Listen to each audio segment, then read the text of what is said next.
mu gice cyatambutse mu nkuru nambabuzi naguha twari twasize Jesse na Isimbe bari kuganira. Isimbe ari kubwira Jesse atari ko buriya nta kintu uri kubona, ntabwo ubona ko Logan atakikwitayeho, ese nubona ko bisa naho atakigukunda. Undi ati hari icyo ngomba gukora kandi ngomba kugikora. Reka inkuru yacu tuyitangirire n'ubundi kuri Jesse ndetse na Isimbe. Abangaba bari kuganira ariko ubona Jesse yarakaye. Abwira Isimbe akambwira ati reka nkubwire, I'm old enough, nzi ikibi n'ikiza, nzi kurobanura icyatsi n'ururo, nzi kumenya ngo iki ni kiza kuri njye nangwa se iki si kiza. Ariko kuri Logan nzemera amasige n'ubuzima, hazapfa n'umuntu agomba kuba uwanjye. Njyewe ndabizi neza ko agomba kuba uwanjye. Icya mbere yanyambitse impeta ndayambaye. Icya kabiri twamaze gufata amatariki yo tuzagera hiwe bakajya kunyerekana. Ibyo byose rero ntago bigomba gupfa. Bigize n'icyo bihindukaho, aho kugira ngo ubukwe bwanjye na Logan bupfe hapfa n'umuntu. Isimba ati nyamara urebeshye. Reka noneho nkubwize ukuri, njye nawe situri inshuti, situri abavandimwe. Reka nkubwire ukuri kuryana. Ese ubona Logan yakugira umugore ashingiye ku ki? Kubera kuri inyangamugayo se? Kubera se kugira umutima mwiza? Kubera ko wabeshye iwanyu ngo uri ku ishuri uri kwiga utazi nuko mu classe hasa? Ibyawe wari ukwira uryamana n'abagabo n'abasore ngo baguhereze amafaranga ndetse no kwiyitaho. Kubera ko wikunda se? None se yakugira umugore agushimira ko abantu umaze gukuramo ari bo benshi kuruta wenda buzabyara? None se yabigukorera nangwa se yakugira umugore kubera umutima nama mwiza ugira? Jesse, listen, uri mwiza pe, ariko ntago ufite ubwiza nk'ubwa Klenia. Klenia gusumba byinshi. Icyo umurusha ni ubupfapfa n'ubupfayongo, n'ahandi ntiwakurikira. Uretse ubuhomara n'ubwomanzi se, bigize ngo hari ikindi kintu urusha Klenia? Ntumurusha kwinjiza, kandi w'amafaranga yinjiza ntago yabona nko mu buryo nk'ubwo wowe uyabonamo. Ikindi Klenia biwabo ntago yabuze ubushobozi bwo kujya kwikodeshereza ngo ajye muri ghetto, ariko aracyari umukobwa uri iwabo mu rugo. Ariko reba wowe wataye iwanyuza muri ghetto, bazi ngo uri ku ishuri kandi waje muri ghetto ngo ukora amabi. Reba nk'iyo nzu tubamo, wishyura 800 ku kwezi, nta kazi kaguhemba bihoraho ugira, kandi niyo waba ugafite ntago wakodesha inzu. Nase ubwo waba winjiza ngahe? Niyo waba uhembwa 5,000,000 ku kwezi, ntago wajya mu nzu ya 800 udafite umuryango. Reba intebe ziri muri iyi nzu, reba iriya screen iri hariya. Ndagira ngo nkubwire ngo kuba uri mwiza pe, ariko hari ibintu byinshi abasore bagenderaho. Ntibazakubeshye ngo urukundo rwonyine ubwarwo ngo rushobora kubaka, ngo ntango se ngo kuba umuntu agukunda nawe umukunda, ngo ibyo ngibyo nibyo byatuma ngo muba umugore n'umugabo. Oya, kubaka bisaba ibindi bintu kandi byinshi. Yego n'urukundo rurakonta, ariko no mu mutwe harakonta. Imyitwarire nayo irakonta. Logan ntago ameze nk'aba basore bareba maso meza, bakareba face nziza, bakareba physical appearance, bakareba size, uburyo wenda utambukamo. Ntekereza ko Logan yahuye n'abari benshi kandi beza. Araho yabaga iwabo, habe hano mu Rwanda n'ahandi hose ahura n'abakobwa beza ndetse banakurusha uburanga.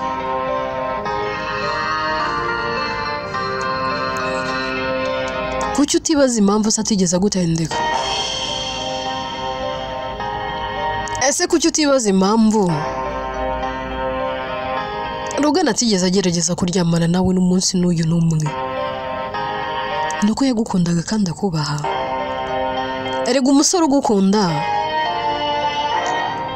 ntago yatinyuka niyo bigerageje aba afite ubwoba niyo bibaye bibaho mwembi mutabizi ariko wa musore ubitegura ntago aba kwitayeho kandi ikindi ntibazakubeshye umusore ukuzi hano ubwo akubaha ubona nta kintu uvuze ubona nta buriwe kuri we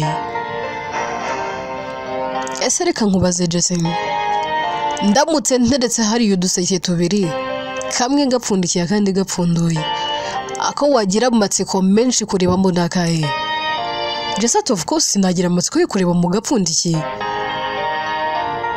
Simbati sawa unsubije neza ngaho rero nawe ibaze umusore mwaryamanye harandi matsiko abakigufitiye ese ko bavuga ngo umukobwa ni nk'amata amata akaba adasogongerwa ubundi umuhungu gusogongera ate ubundi gute wemerera umuhungu mutarabana ngo muryamane biza gute ese Jesse urabona utari kwiyicira hazaza hawe ubwiza ufite buragushuka ndagira ngo nkwibutse ko atari wowe mwiza wenyine kuri iyi si kandi ndagira ngo nkwibutse ko abeza bavuka buri munsi ikindi kandi bakura buri munsi ikigeretse kuri ibyo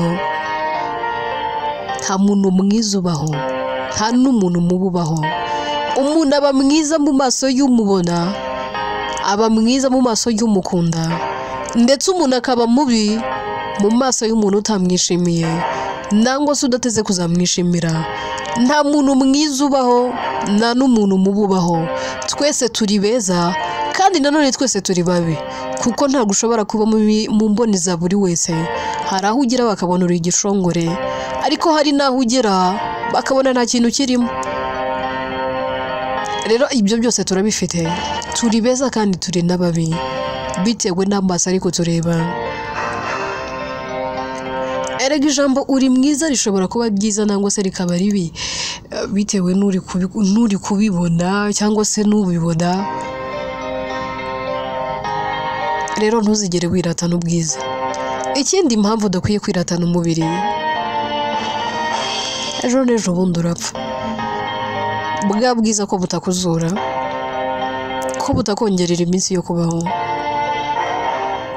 niyo mpamvu rero tutagakwiye kwiratana umubiri ndetse adasi ibyo byose uri kubimbwirira iki Isimbati ndagira ngo uhumuke ndagira ngo uve mu byurimo ndatoya ahubwo mfite umupangu ari ikintu ngiye gukora ibyo wambwiye byose nabyumvise ariko wihangayikishwa nanjye aho bwihangayikire igiteho wowe ubwawe kuba naravuye mu rugo bazi ko ndi ku ishuri nkaba ntari kwiga it's none of your business urabizi ndagukunda ndakubaha Isimbati ariko nanjye ndagukunda no kuba nirwa nkubwira nabi gutya nuko ngukunda mba nguhangayikiye arundi yakwihorera kavuga n'ubundi n'umubiri we hazageza na buri kimwe nirire n'inywere ntago bindeba ariko ngewe ndagira ngo byiburu bireke uzujye ku ishuri ukomeze wige ibaza ababyeyi bawe nibaramuka bamenye ko Jesse bohereje kwiga bazi ngo ejo bundi azagraduatinga atigeze akandagira ku ishuri basi nyumva irya none Jesse araseka kabwatumva nkubwire iwacu dufite buri kimwe si urugo rusaba umunyu n'amazi mu rugo hari amamodoka nawe urabizi ko mu rugo mafite imodoka yanjye bwite ariko nayisize nyireba mfite imodoka nziza data yamaye tata wanjye arankunda yamaye imodoka nziza kandi ihenze icyo nakora icyo ari cyo cyose nzakomeza mba umukobwa wa tata nta kizigera gihindura urukundo rwe ku mukobwa we Jesse nakiga nkabinangwa se nkabireka nzagira ubuzima bwiza kuko iwacu dufite buri kimwe Isimbati mwana wa mama ibihe birahinduka nta gahora gahanze kandi ikindi ibyo byose wiratana n'iby'ababyeyi bawe si ibyawe. Ese kuki utaharanira ko wagira ubuzima bwiza ari wowe ubugizemo uruhare? Jesse ati mbabarira, izo nama zawe naranazirambiwe. Buri munsi ubu ngira inama, buri kanya ntaguma agahenge, n'utuma nsinzira. Iyo turi kurya nibyo ubumbwira, twajya kuryama wambujije bitose ari byo umbwira. Asigiye wahereye uvuga. Simba ati nyamara inama za nyazo kandi z'ukuri nizo zirengagizwa. Ushatse wanyumva ukagarukiraho. Ndatoya, ibyo nkora ndabizi. Byaba byiza utanyigishije guhitamo, kuko nanjye nzaho amahitamo yanjye abogamiye, nzi n'icyo nshaka. Ibyo nkora ndabizi, wita igihe cyawe. Simba ataha, reka nkwihorere nigendere. Ubwo ahari uzabyemera ari uko ubona Rogana akubwiye ati njyewe ntabwo nyiri ku rwego rumwe nawe. Tuve kuri aba ngaba bombi, twigarukire kwa muganga. Baba bagejeje Debora kwa muganga, bamupfuka umubiri wose, ariko byose barabikora bakanamuhambira kubera ko baba batekereza ko ashobora gukanguka akabasarana.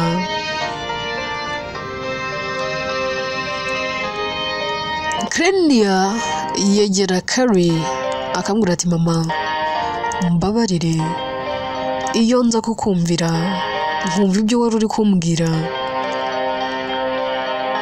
mama tuba twaramuvuje wenda agakira, nangwa se bikanga twagerageje. Gloria bari hafi aho ndetse na papa wabo nawe abahari. Papa Debora abari kureba Clenia akazenga amarira mu maso. Nubwa mbere ababonye umwuzukuru we, cyane ko aba yarabwirwaga ko ariho noneho yabonetse, bamumwereka mu mafoto. Na Clenia baba baramubwiye ko afite sekuru nawe amuzi mu mafoto, ariko batarabonana. Papa Debora yitegereza Clenia, kwiyumanganya no kwihangana biramunanira, agasuka amarira. Clenia waba ari kuganira na Carrie akabona Gloria ari gusa naho ari kuganira na papa we, ariko akabona tata we arasa naho ari kurira.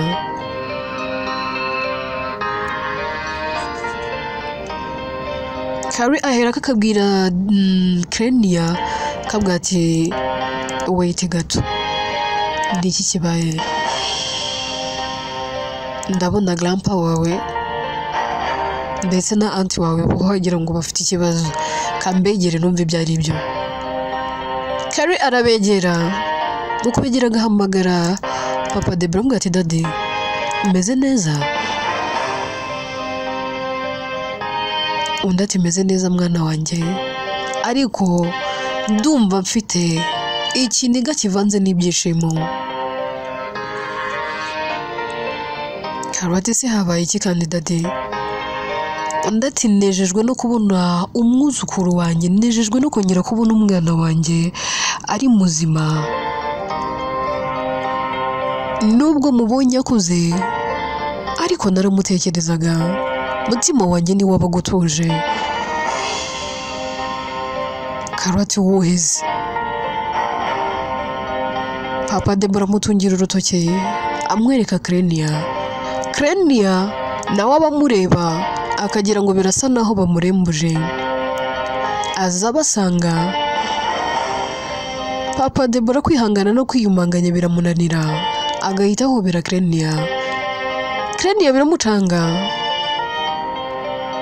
ariko nawe asa n'uwibwira icyo muzehe ashatse kuvuga, nawe akamuhobera.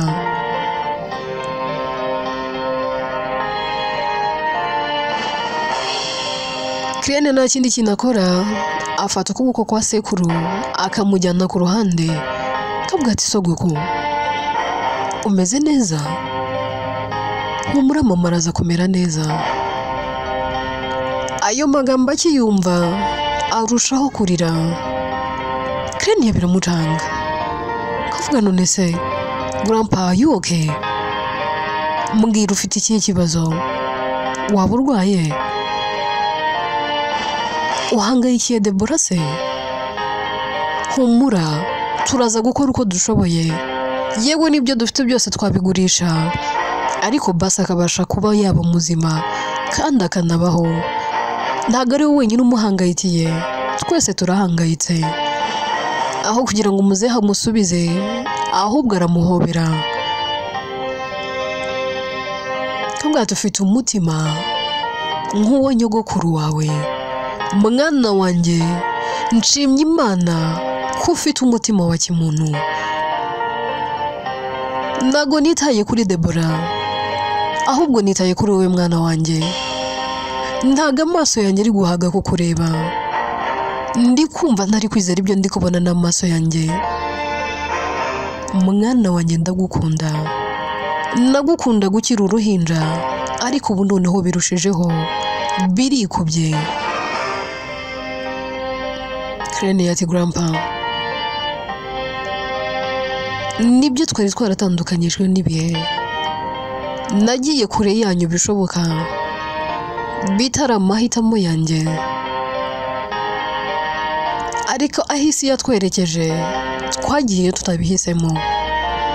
Uyu munsi ndahari, turi umuryango, njye namwe ntabwo tuzongera gutandukana, njye namwe ntabwo tuzongera kujya, umwe ntazigera yongera kujya kure y'undi. Yego byarangoye kwakira ko mfite umuryango, ariko wowe na Auntie Gloria ndetse na Carrie, yewe na Papa Clevis ndetse na Grandma n'umugore we Gajo n'imfura yabo, nta makosa mbabonaho, nta kintu n'iki na kimwe navuga ngo mwakoze cyatuma ngewe mbarakarira. Nibyo nabanje kubarakarira, ariko uyu munsi umutima wanjye wanyemeje ko nkwiye kubababarira. Nubwo nabamenye nkuze, ariko byibura mfite umugisha ko mbafite. Hari abatabafite yewe bifuza no kubagira, none njyewe ko mbafite, kuki nakomeza kwitesha uwo mugisha? Kuki nakomeza kubivamo? Kuki nakomeza kumva ndi kubanga? Ntabwo bikwiriye ntibikabe.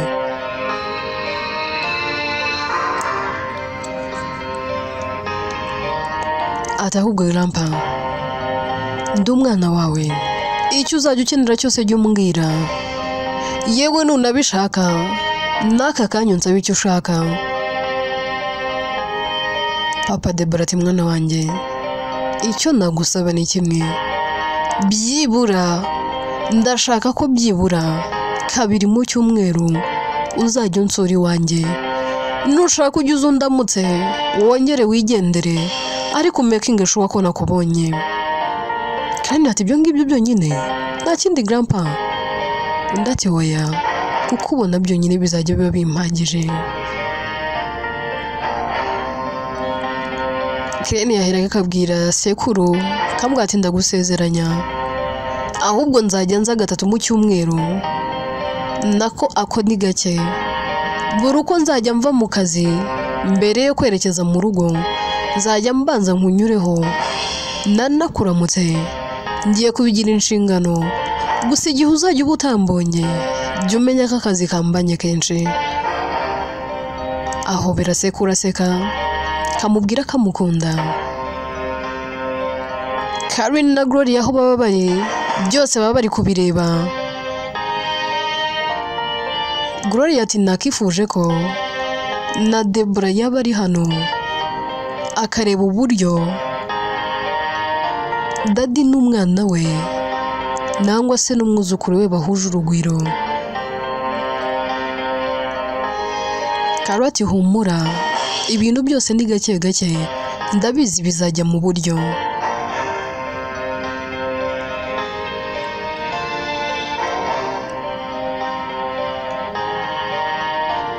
Twigarukire kuri Dr. Miguel, afata telefone agahamagara Clenia.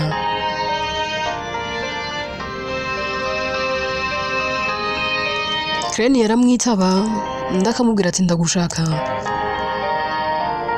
Clenia ahera akabwira grandpa akabwira ati ndaje baranshaka. Aragenda akinjira mu biro bya Miguel. Miguel abanza kumubaza amakuru ndakamubwira ati ni meza ndashima Imana pe.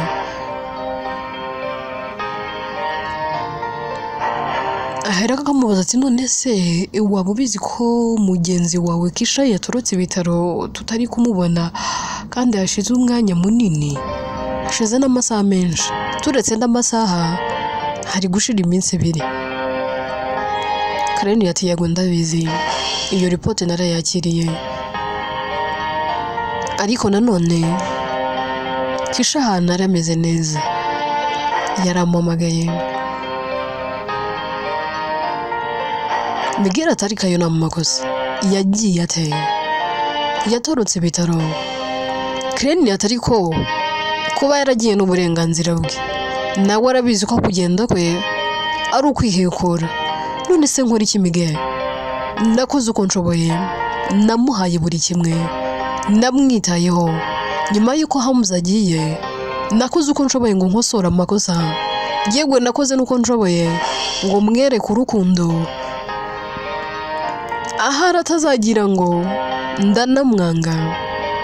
Ibyo yakoze na mahitamo ye. Ikindi bitaro namaze kubyishyura, nta deni nta mwenda nta roni niyi nimwe abrimo. Ntekereza ko ubungubu nta kintu muri kumbanje. Nishyuye yebo n'ibintu by'ibyari birangana maze no kubipakinga nabyohereje. Miguel ati none se ko mbona wahinduye intekerezo bite? Clenia ati none se nkora iki? Njyewe ndi gute nakomeza kugirira umuntu impuhwe ubwo ubwo atazifitiye? Nose ni gute nakomeza kwita ku muntu kandi nawe ubwo adakeneye kwiyitaho? Ikindi cyo narwanaga nacyo cyararangiye, already ndayamaze kuvamo. Byibura namwitaga kuko navugaga ngatwitiye Hamza, numvaga mufitiye impuhwe, ariko ibyo byose yabihinduye impfabusa, yabihinduye zero. Aka kanya tuvugana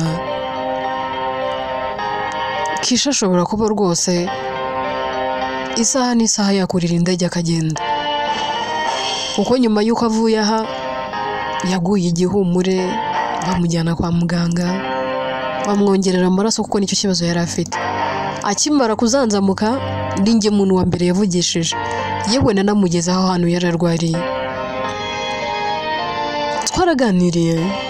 Twaganiriye byinshi, ariko naje gusanga Kisha yarahinduye intekerezo, ntabwo agikeneye Hamza, kandi na Hamza ntago amukeneye.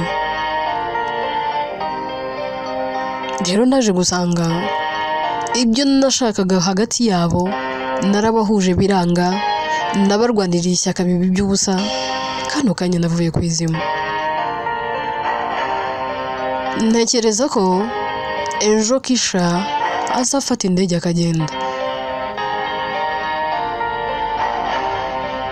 Icyo nshima Imana nuko ntigeze ngaragara nk'umuntu mubi mu maso ye. Ibyo nari nshoboye gukora narabikoze, icyo nari nshoboye kumuha narakimuhaye. Ubwo nyine icyo ntakoze nicyo ntari mfitiye ubushobozi, none se nakora iki? Nta kindi kintu mfite cyo kongeraho. Niba yahisemo kugenda, she have to go. Ngende ndeho kumuhagarika, nta kintu nabikoraho, kandi ikindi n'uburenganzira bwe. Miguel ati okay, none se twiganirira. Nakubwiye ko ngukunda. Clenia ati yego warabimbwiye. None se ukeneye ko ngusubiza? Ukeneye igisubizo cyanjye? Undi ati yego. Clenia ati okay, ibisubizo ndabihorana. Nurya munsi ushaka ko ngusubiza mba naragusubije nuko ndakwihoreye. Rero reka nkubwire, kuba unkunda ni kimwe kandi ni na byiza. Ni byiza pe. Mpora nshimba Imana ko yampaye igikundiro nkaba mfite abantu bankunda ndabiyishimira pe ariko njyewe nawe biragoye ntabwo twakundana Miguel remember the ex-girlfriend w'inshuti yawe magara naguhamuza twatandukanye kubera ko namwanze twatandukanye kuko yari amahitamo yanjye ndabonaga bikwiriye ntago nakora ikosa ryo gutandukana na Hamza ngo nkundane n'inshuti ye magara ese urumva wo bidasebetse Hamza arankunda kandi nuba aracyankunda ngaho ibaze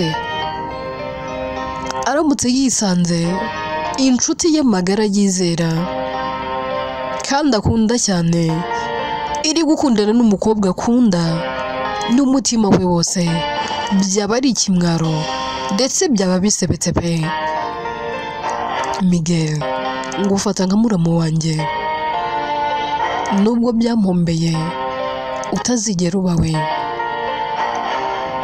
ndabizi ko Hamza nkunda kandi nanjye ndamukunda ariko uyu munsi biragoye ko njye nawe twagarukana biragoye ko njye nawe twakomezanya mu rukundo nibyo agarutse nakongera nkamukunda ariko Hamza yarahindutse ibaze ko nanamubuze yamaze guhindura buri kimwe yahinduye inamba nta hantu na hamwe ushaka kumubona nanjye mfite agahinda mu mutima yego ntago nicuza imyanzuro nafashe ariko uyu munsi agarutse namubabarira kuko ndamukunda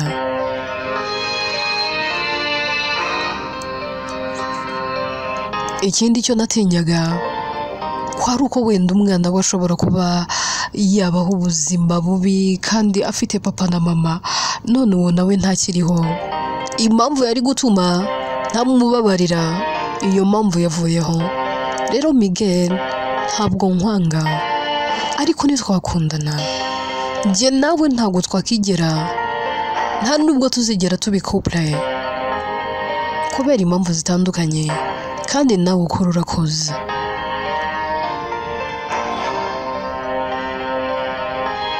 ikuremo urwo rukundo nibiba na ngombwa uzambwire mbigufashemo ariko ntabwo twakundana Miguel ariyumvira arangiza akavuga ati cyakora iki cyura gitsinze pe uranyemeje I was here testing you ntabwo nari nkomeje ibi byose nari ndi kubikora mbikorera umuvandimwe nagira ngo ndebe uyu mukobwa umuvandimwe wanjye akunda ubundi ateye ate afite umutima umeze ute none koko ntabwo yibeshye uratandukanye tandukanye n'abandi bakobwa bose nzi mubonzi no mubonza yamenya uratandukanye ko kurihariye ntawe utagukunda nta n'utakifuza ko umubera girlfriend uri umugisha umbabarire kuba narindi kugutestinga mu buryo ntakubwiye ariko njyewe Miguel mfite fiance wanjye bahanze ibi byose narindi gukora narindi kubikorera abantu babiri narindi gutestinga ngo ndebe niba koko warakundaga Hamza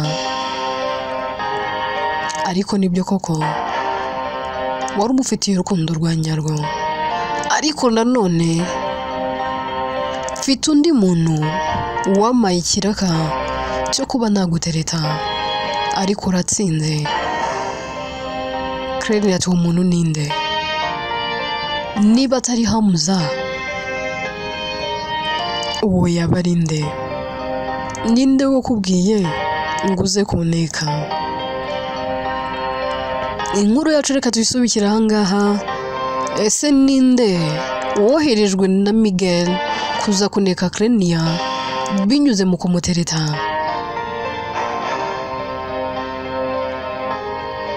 Ese kuko kishavuye kwizima agiye kugenda burundu? Ubundi se nibi yarakwiye kwihekura ngo yemere umwana we nangwa se inda yaratwite ivemo kugira ngo yibagirwe Hamza? Ese imyanzuro Hamza yafashe koko irakwiriye? Nangwa yarakwiye kwihangana akabana n'umukobwa yateye inda aho kugira ngo ahitemo guhunga? Ese urukundo rwa Jesse na Logan rwaba rutangiye kugenda rugera ku iherezo? Deborah azavurwa akire? Byose ni mu bice bizakurikira. Inkuru yitwa na Mbabazi Naguha, njyewe nitwa Atete, ni njye uyandika kandi ni nanjye wibagezaho.